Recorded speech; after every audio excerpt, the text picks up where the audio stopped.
आणि त्यामुळे मनसे कार्यकर्त्यांनी सदावर्तेंच्या गाडीवर शाई फेकली आहे। या प्रकरणी आता मनसे कार्यकर्त्यांना पोलिसांनी ताब्यातही घेतलंय।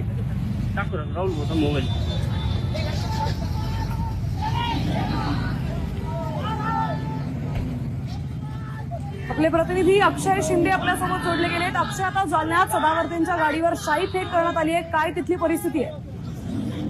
नक्कीच राज ठाकरेंवरती गुणरत्न सदावर्तेंनी टीका केली होती। यानंतर मनसे पदाधिकाऱ्यांची आक्रमक झालेली आहे। गुणरत्न सदावर्ते आज जालना जिल्हा दौऱ्यावर होते आणि या दरम्यान जालना शहरातील विशाल कॉर्नर परिसरामध्ये गुणरत्न सदावर्तेंची गाडी येतात मनसे कार्यकर्त्यांनी त्यांच्या वाहनावरती शाई आणि सुपारी फेकली आहे। त्या गाडीवर शाई आणि सुपारी फेकल्या।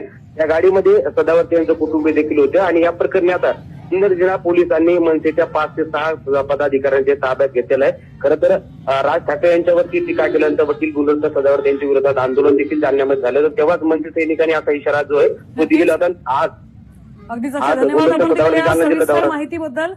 तर जालन्यामध्ये आता सदावर्तेंच्या गाडीवर शाई फेक करण्यात आली आहे। त्यांनी राज ठाकरेंवर टीका केली असता मनसे कार्यकर्त्यांनी